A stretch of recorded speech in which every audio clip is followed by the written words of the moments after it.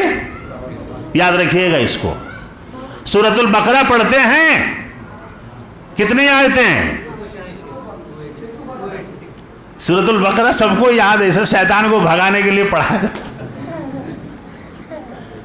286. الحمدللہ بالکل صحیح ہے. ان آیات کو اللہ ہمیں پڑھنے کی توفیق عطا فرمائے. ساری جہالت کو اگر دور کرنا ہے تو علم سے. جانتے ہیں فرشتوں سے اللہ نے آدم کا سجدہ کیوں کرایا؟ کس وجہ سے کرایا؟ سورۃ البقرہ پڑھیں، آیت نمبر 30 سے 34 5 تک پڑھیں مختصر.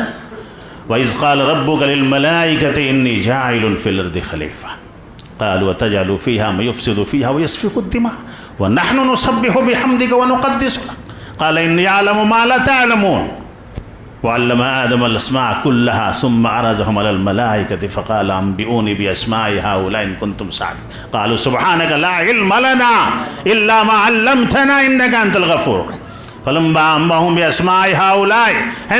اور پھر حضرت آدم کو تمام چیزوں کے نام سکھائے. اور پھر اللہ نے کہا آدم ان فرشتوں سے جا کے پوچھئے کہ ہم نے آپ کو کون سے نام سکھائے ہیں، کیا بتایا ہے؟ فرشتوں نے کہا ہم نہیں جانتے میرے مولا، ہم نہیں جانتے کہ آپ نے کیا سکھایا ہے. پھر اللہ نے کہا پھر سجدہ کرو آدم کا. کیا کرو؟ سجدہ کرو. جب آدم کا علم تم سے بڑھ گیا تو سجدہ کرو آدم کا. آج ہم علم سے دور ہو کر کے پتہ نہیں کہاں کہاں سجدہ کر رہے ہیں، پتہ نہیں کہاں کہاں جا رہے ہیں. کیوں؟ اس لیے کہ علم نہیں ہے ہمارے پاس، علم نہیں ہے. اللہ رب العالمین نے فرمایا فَعَلَمْ شَهِدَ اللَّهُ أَنَّهُ لَا إِلَهَ إِلَّا هُوَ وَالْمَلَائِكَةُ وَأُولُو الْعِلْمِ قَائِمًا بِالْقِسْطِ. ہم گواہی دیتے ہیں کہ اللہ کے علاوہ کوئی معبود نہیں ہے. فرشتے گواہی دیتے ہیں کہ اللہ کے علاوہ کوئی معبود نہیں ہے. اللہ نے کہا کہ اللہ بھی گواہی دے رہا ہے کہ اللہ کے علاوہ کوئی معبود نہیں. بات سمجھ میں آ رہی ہے؟ اللہ کیوں گواہی دے گا؟ وہ تو معبود ہے نا. قرآن کا ترجمہ صحیح کر رہا ہوں کہ نہیں؟ اللہ کیوں گواہی دے گا کہ اس کے علاوہ کوئی معبود نہیں ہے؟ گواہی ہمیں دینا ہے نا، گواہی فرشتوں کو دینا ہے. اللہ کیوں دے رہا ہے؟ اور سب سے پہلے اللہ نے یہی کہا شہد اللہ، اللہ گواہی دے رہا ہے، اس کے فرشتے گواہی دے رہے ہیں. وَأُولُو الْعِلْمِ قَائِمًا بِالْقِسْطِ. اور اللہ نے کہا علم والے بھی گواہی دے رہے ہیں کہ اللہ کے علاوہ کوئی معبود نہیں. یہ ایک بات آج آپ کو سمجھا دیتا ہوں، شاید آپ کے علم میں اضافہ ہو جائے. اب میرے لیے دعا فرمائیے گا انشاءاللہ. اللہ نے کہا ہے فرشتوں میرا علم تمہارے پاس نہیں، اے انسانوں میرا علم تمہارے پاس نہیں. اللہ کا علم کون سا علم ہے؟ اللہ کے علم کو کیا کہتے ہیں؟ میں سوال جواب کرتا ہوں، معاف کریے گا، علماء مت بولیے گا. اللہ کے علم کو کون سا علم کہتے ہیں؟ علم صرف اللہ کو علم غیب ہے اور کچھ نہیں ہے. کون سا علم کہتے ہیں اللہ کے علم کو؟ علم کامل. کیا کہتے ہیں؟ علم کامل، مکمل علم، ہر چیز کا علم جس کے بارے میں نہ ہم سوچ سکتے ہیں نہ ہم سمجھ سکتے ہیں. اللہ نے کہا تم زمین پہ ہو، تم یہ کہہ رہے ہو کہ اللہ اس زمین کا خالق، آسمان کا خالق. شہد اللہ انہ لا الہ، تم جن کائناتوں کو نہیں دیکھ رہے ہو ان کا بھی خالق میں ہوں. یہ اللہ کہہ رہا ہے. کیا کہہ رہا ہے؟ تمہاری نظروں سے اوجھل جو چیزیں ہیں ان کا بھی معبود میں، ان کا بھی خالق میں، وہاں بھی میرے علاوہ کوئی معبود نہیں ہے جہاں کے بارے میں تم سوچ بھی نہیں سکتے ہو۔ پتہ نہیں کیسی کیسی کائنات اللہ نے بنایا۔ اللہ کہہ رہا ان تمام کائناتوں کا میں ہی معبود ہوں، وہاں کیسی کیسی مخلوق۔ محمد الرسول اللہ صلی اللہ علیہ وسلم نے جب کہا اللہم انی عبدک وابن عبدک وابن عمتک ناصیتی بیدک، اے اللہ میں تیرا بندہ ہوں، تیرے بندے کا بیٹا ہوں، تیری بندی کا بیٹا ہوں، میرا چہرہ تیرے ہاتھ میں ہے۔ کیا ہے؟ ناصیتی بیدک ماذن فی حکمک عدل فی قضاؤک، میرے بارے میں تیرا ہی فیصلہ چلتا ہے، میرے بارے میں تیرا ہی حکم چلتا ہے۔ اسألک بکل اسم هو لک سمیت له سمیت به سمیتہ لک سمیت فہو لک، اے اللہ میں ہر ان تمام اسما سے تجھ سے سوال کرتا ہوں جو تو نے ہمیں سکھایا یا اپنے پاس رکھا ہے۔ اللہ کے نبی نے فرمایا وَأَنزَلْتَهُ فِي كِتَابِكَ، ان ناموں کے ذریعے جو تو نے اپنے کتاب میں نازل کیا، أَوْ عَلَّمْتَهُ أَحَدًا مِّنْ خَلْقِكَ، اور ان ناموں سے ان صفات سے جسے تو نے اپنے بندوں میں سے کسی کو سکھا دیا۔ او استأثرت فی علم الغیب عندک، اے اللہ ان تمام اسماء حسنہ سے بھی میں تجھ سے سوال کرتا ہوں جو نہ فرشتوں کو معلوم ہے، نہ انبیاء کو معلوم ہے، نہ کسی مخلوق کو معلوم ہے، نہ تو نے کتاب میں نازل فرمایا، نہ کسی کو سکھایا، وہ صرف تو جانتا ہے کہ تیرے اور کتنے نام ہیں، تیرے اور کتنے صفات ہیں۔ ان تجعل القرآن ربیع قلبی ونور صدری، محمد الرسول اللہ صلی اللہ علیہ وسلم دعا کرتے تھے اے اللہ اس قرآن کو میرے دل کا بہار بنا دے، آمین کہیے۔ اے اللہ اس قرآن کو میرے دل کا بہار بنا دے۔ اللہ نے کہا کہ اے میرے نبی میں نے اس قرآن کو آپ کے خوبصورت دل پہ نازل کیا ہے۔ کہاں؟ میں نے آپ اس قرآن کو نزل بہ الروح الامین علی قلبک لتکون من المنذرین، اے میرے نبی اس قرآن کو آپ کے جسم کے کسی حصے پہ میں نے نازل نہیں کیا، آپ کے خوبصورت دل پہ اس قرآن کو میں نے نازل کیا ہے۔ اللہ اس قرآن سے مسلمانوں کو قریب ہونے کی توفیق عطا فرمائے۔ وہ قرآن جو محمد الرسول اللہ صلی اللہ علیہ وسلم کے دل پہ قلب اطہر پہ نازل ہوا، اس قرآن کے بارے میں ہمارے نبی اللہ سے دعا کر رہے ہیں اے اللہ اس قرآن کو میرے دل کا بہار بنا دیجئے۔ کیا کر دیجئے؟ میرے دل کا نور بنا دیجئے، میرے سینے کا نور بنا دیجئے۔ اے اللہ میرے غم کو دور کرنے کا ذریعہ بنا دیجئے، اے اللہ میرے حزن و ملال کو دور کرنے کا ذریعہ بنا دیجئے۔ یہ محمد الرسول اللہ صلی اللہ علیہ وسلم اللہ سے دعا کر رہے ہیں، اس کے تمام صفات کا ذکر کر کے، اسماء حسنہ کا ذکر کر کے، اسماء حسنہ کے وسیلے سے اللہ سے دعا کرنے سے اللہ دعاؤں کو جلدی قبول کر لیتا ہے۔ اللہ میں اس کی توفیق عطا فرمائے۔ جی ہاں، صحابہ کرام نے اس کے وزن کو سمجھا، اس طریقے کو سمجھا۔ صحابہ کرام نے وہ علم حاصل کیا، ایسے سلیقے سے حاصل کیا، سینوں سے منتقل ہوتا رہا۔ محمد الرسول اللہ صلی اللہ علیہ وسلم کے زمانے میں قرآن کو جمع نہیں کیا گیا تھا، آپ جانتے ہیں اچھی طرح سے، جانتے ہیں کہ نہیں جانتے؟ قرآن کو چمڑوں پہ لکھا گیا، ہڈیوں پہ لکھا گیا، پتلے پتھروں پہ لکھا گیا۔ جنگ بدر کا موقع ہے، قیدی بنا لیے گئے۔ آج جو مظاہرہ ہوا میرا دل باغ باغ ہو گیا ہے، اور میں ان تمام حضرات کے مظاہرے کے عمل میں لانے والے اس استاذ کو دعائیں دیتا ہوں کہ اللہ ان کے علم میں اور صحت میں برکت عطا فرمائے۔ من تعلم القرآن وعلمہ خیرکم من تعلم القرآن وعلمہ ان افضلکم من تعلم القرآن وعلمہ۔ دونوں طریقے سے محمد الرسول اللہ صلی اللہ علیہ وسلم نے فرمایا۔ خیر صیغہ مبالغہ ہے، عربی گرامر کا دروازہ یہاں بند ہوتا ہے۔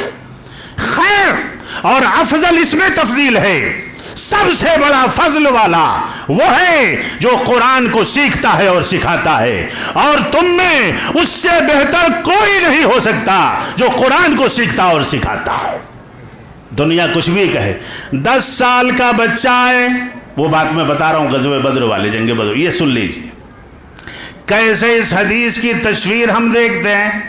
اللہ نے محمد الرسول اللہ صلی اللہ علیہ وسلم کو یہ الفاظ سکھائے، بتائے، وحی کیا، آپ نے امت کے لیے اسے جاری کیا۔ تم میں سب سے فضل والا وہ ہے جو قرآن پڑھے، قرآن والا بنے۔ عمر ابن سلمہ رضی اللہ تعالیٰ عنہ کو لے کر کے اس بات کو کہہ دیتا ہوں، بخاری کی روایت ہے کتاب المغازی کی۔ عمر ابن سلمہ رضی اللہ تعالیٰ عنہ ہیں، چھوٹے ہیں، 6 سال کے ہیں، مکے اور مدینے کے بیچ میں آپ کا گھر ہے، مسلمان نہیں ہوئے ہیں، ابھی ایمان قبول نہیں کیا ہے، آنے جانے والے مدینے سے مکہ آ رہے ہیں، مکہ سے مدینہ جا رہے ہیں۔ بخاری کی روایت ہے کتاب المغازی کے اندر، جتنے لوگ مدینہ جاتے تھے آتے تھے، چونکہ ان کا گھر جو ہے وہ پانی پلانے والوں کا تھا، چشمے پہ واقع تھا، ان کا اپنا بیان ہے، اس حدیث کے راوی بھی وہی ہیں۔ فرماتے ہیں کہ مدینے سے آنے والے جو آیات پڑھتے تھے ان آیات کو میں یاد کر لیتا تھا، مکے سے جانے والے جو آیات کہتے میں اسے یاد کر لیتا تھا، اور میرے قبیلے نے اسلام لانے کو موقوف کر رکھا تھا کہ اگر محمد سچے ہیں تو یہ مکے کو فتح ضرور کریں گے، اگر انہیں فتح حاصل ہو گئی تو ہم اسلام لے آئیں گے، اگر محمد صلی اللہ علیہ وسلم کو فتح ہو گئی تو ہم ایمان لے آئیں گے۔ محمد الرسول اللہ صلی اللہ علیہ وسلم مکے کی طرف چڑھائی کیا، مکے کو فتح کر لیا، انہوں نے اسلام قبول کر لیا۔ ان کے والد مدینہ جاتے ہیں، وہاں سے نماز کا طریقہ سیکھ کے آتے ہیں، اذان کا طریقہ سیکھ کے آتے ہیں، اقامت کا طریقہ سیکھ کے آتے ہیں، اور آ کر کے ایک مسئلہ بیان کرتے ہیں اپنے قبیلے کے اندر۔ کہا کہ نماز کون پڑھائے گا، نماز کون پڑھائے گا؟ عمر ابن سلمہ رضی اللہ تعالیٰ عنہ کی عمر 6 یا 7 سال کی تھی، کتنے؟ 6 یا 7 سال کی ہی۔ تمام قبیلے والے جمع ہوئے اور ان کے والد نے کہا کہ میں نے نبی سے یہ مسئلہ بھی پوچھ لیا ہے صلی اللہ علیہ وسلم، میں نے نبی سے یہ بھی مسئلہ پوچھ لیا ہے، ہمارے نبی نے فرمایا ہے کہ تم میں سب سے زیادہ جسے قرآن یاد ہو وہ امامت کرائے۔ یہ مسئلہ بھی واضح ہو جائے کہ لوگ کہتے ہیں نا کہ بچہ ہے، مونچھ نہیں آیا، انگوٹھے میں بال نہیں آیا، نماز کیسے پڑھائیں گے؟ فقہ حنفی کے اندر یہاں محمد الرسول اللہ صلی اللہ علیہ وسلم کا فقہ موجود ہے کہ جسے قرآن زیادہ یاد ہو، اب آتے ہیں فضیلت پہ، وہی مصلی پہ جائے گا، انجینئر ہو، ڈاکٹر ہو، بیرسٹر ہو، پائلٹ ہو، سائنٹسٹ ہو، کوئی بھی ہے، اگر قرآن اسے یاد نہیں ہے، اور 6 سال کے بچے کو قرآن یاد ہے۔ عمر ابن سلمہ کہتے ہیں کہ سارے قبیلے نے مجھے پوچھا، میں نے کہا کہ مجھے آج تک جتنا قرآن نازل ہوا ہے سب یاد ہے، اللہ سب یاد ہے۔ ایک بات شاید بھول گئے آپ لوگ، اسلام لانے سے پہلے قرآن یاد کر لیا تھا، ہم اسلام لانے کے بعد بھی سورہ فلق اور سورہ ناس میں اٹکے ہوئے ہیں، ہاں، اس لیے ہم اٹک گئے ہیں۔ اللہ ہمیں اس وادی سے نکلنے کی توفیق عطا فرمائے۔ 6 یا 7 سال کے بچے کو نماز کے لیے بڑھایا گیا، آپ نے امامت کی، آپ کا کرتا بڑا چھوٹا تھا، عورتوں نے پیچھے نماز کے سب بندی میں عمر ابن سلمہ کے گھر والوں کو کہا کہ ان کا کرتا تھوڑا لمبا بنا دو، سجدے میں جانے میں سطر پوشی نہیں ہو پا رہی ہے۔ عمر ابن سلمہ رضی اللہ تعالیٰ عنہ بیان کرتے ہیں اسی امامت کی وجہ سے قرآن کی برکت نے میرا کرتا لمبا کر دیا۔ اللہ، یعنی کرتے لمبے نہیں بنتے تھے، نئے لباس نہیں بنتے تھے، کہا کہ اس قرآن کی برکت نے مجھے نیا کپڑا دلا دیا، مجھے امام بنا دیا، میں امامت کرنے لگا۔ یہ ہے اللہ رب العالمین نے فرمایا تم میں سب سے بہتر وہ ہے جو قرآن سیکھے اور سکھائے، قرآن پڑھے اور پڑھائے، اس لیے کہ اس کا ایک سرا اللہ کے ہاتھ میں ہے۔ قرآن کو ساتھ لے کر کے اور قرآنی تعلیم کو ساتھ لے کر کے جو چلتا ہے گویا کہ اس سرے کو پکڑ کے رکھتا ہے، جس رسی کا ایک سرا اللہ کے ہاتھ میں ہے، محمد الرسول اللہ صلی اللہ علیہ وسلم کے ہاتھ میں نہیں ہے۔ جی، اور والدین کو بھی اس پہ بہت زیادہ سوچنا ہے کہ ہمارے بچے کدھر جا رہے ہیں، کیسے جا رہے ہیں، کس طرح کی صحبت میں رہ رہے ہیں، کیا ہمارے بچوں کی دینی تعلیم مکمل ہوئی کہ نہیں ہوئی۔ اور آتے اب غزوہ جنگ بدر کی طرف صحابہ کرام نے کیسے تعلیم حاصل کیا۔ علم کہیں فدیہ بن رہا ہے، کہیں نکاح میں مہر بن رہا ہے، اور ایمان کہیں مہر بن جا رہا ہے۔ جی، علم۔ ایک صحابی نے کہا میرے پاس انگوٹھی بھی نہیں ہے، نہ سونے کی ہے نہ لوہے کی ہے۔ محمد الرسول اللہ صلی اللہ علیہ وسلم نے کہا کہ تمہیں قرآن کچھ یاد ہے؟ کہا کہ یاد ہے۔ کہا جاؤ وہی تمہارا مہر، جاؤ وہی اپنی بیوی کو یاد کرا دینا، یہی تمہارا مہر بن جائے گا۔ اور فدیہ کہاں بن گیا؟ 70 قیدی جو پکڑ کے لائے گئے میدان بدر سے۔ کس ہجری میں جنگ بدر ہوئی تھی؟ علماء مت بولیے گا۔ سب سے پہلی جنگ اسلام و کفر کے درمیان کس ہجری میں ہوئی؟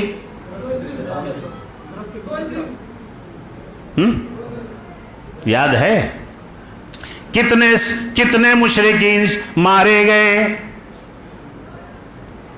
70 مارے گئے۔